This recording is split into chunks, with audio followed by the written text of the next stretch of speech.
Hey y'all, welcome back to my channel. Today we're in my kitchen and we are diving into a recipe that is going to change your snacking game, your yogurt game. If you're on a low carb or keto diet and you're missing that crunchy, satisfying bite, I've got something for you.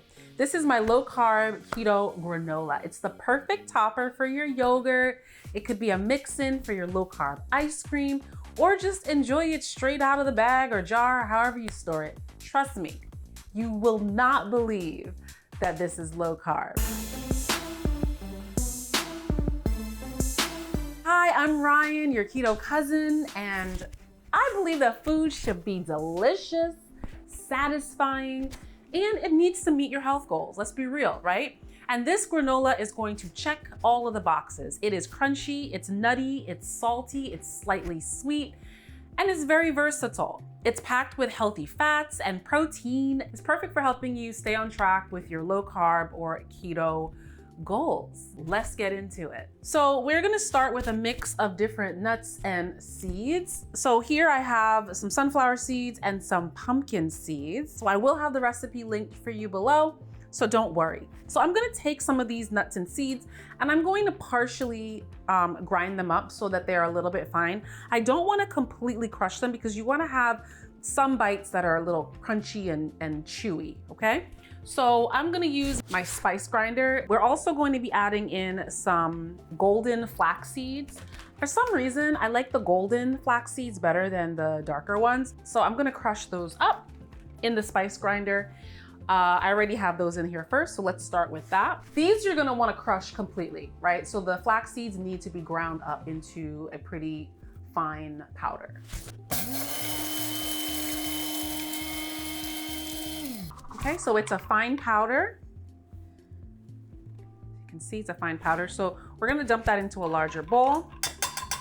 And then I also have a mix of different kinds of nuts. So here I have some beautiful macadamias, I have some pecans, and then I have some walnuts. If you can get the raw sprouted brand, they're great, but if not, get what you can. I like to start with raw and then you can add salt and seasonings to your nuts, but whatever you find is what you'll use, right? So I'm going to put some of them in the grinder and I'm just gonna pulse. You could do this in a food processor. That's actually a better choice, but mine is in the dishwasher and I didn't feel like washing it. Okay, so I have a pulse on it here. So some of them are still pretty chunky and then some of them are really fine. So we're gonna put that in there and I'm gonna continue with the rest of the nuts and seeds until they're all broken down a little bit. So here is the finished product. So I have a mix of nuts and seeds. There's still some chunky pieces in there. Some of it is ground up. This is kind of the way you like it, or it's the way that I like it. Okay, we're gonna add some protein powder. So I'm using here just a vanilla flavored protein powder. I like the Equip brand, but any protein powder will work. I'm also going to add about a tablespoon of, you can add butter, ghee, coconut oil. This is ghee.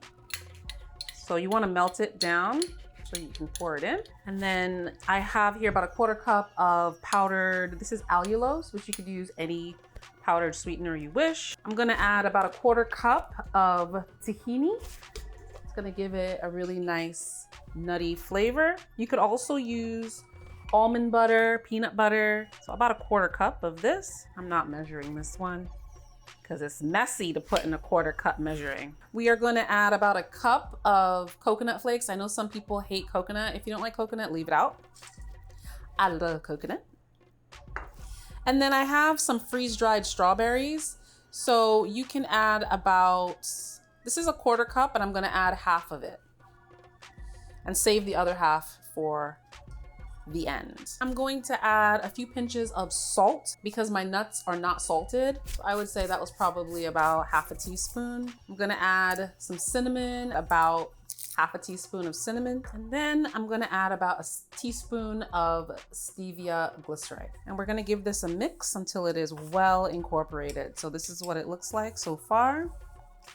I'm just gonna give this a good mix. So you want everything to be well coated by the tahini. And I am gonna add a little bit of water to this because I want everything to be saturated. You really just need enough to bring it all together. So by the way, I have the oven preheating to 300 degrees. We're gonna cook it at a fairly low temperature. So I would say I probably added a 1/4 cup of water in total. Okay, it shouldn't be like super wet, but you definitely want everything kind of sticking together. So this is the consistency that we have.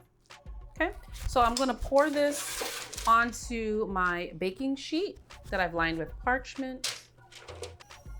And we're gonna spread it down into an even layer. Okay, so there you have it. It is spread out into a flat layer. I'm gonna pop it into the oven for about 20 minutes. I'm gonna check it halfway, maybe give it a flip and see how it's doing. All right, so we're about halfway through. I'm going to give it a little flip and a little taste. Oh my gosh. I'm trying to pop it back in. So once it's out of the oven, you want to let it cool completely before breaking it into pieces. You want to mix in the reserved freeze-dried strawberries from earlier, and they bring like a delicious pop of flavor. Mixes well with the crunchy nuts and seeds, a little tart and tangy. So you want to store your granola in an airtight container. You can do a glass jar like this one or a Ziploc bag, and it will stay crunchy for weeks if it lasts that long. Enjoy this over your creamy yogurt or low carb ice cream, or just enjoy it as like a snack. It's so good. And there you have it, a delicious, crunchy, low carb granola that is gonna make your keto lifestyle feel anything but restrictive. And I think we deserve foods that fuel our body and also bring us joy. And I think that this recipe does just that. So if you give this recipe a try, let me know how you like it in the comments below. If you want more meal prep inspiration, check out this video. Thanks for watching, and I'll see you next time.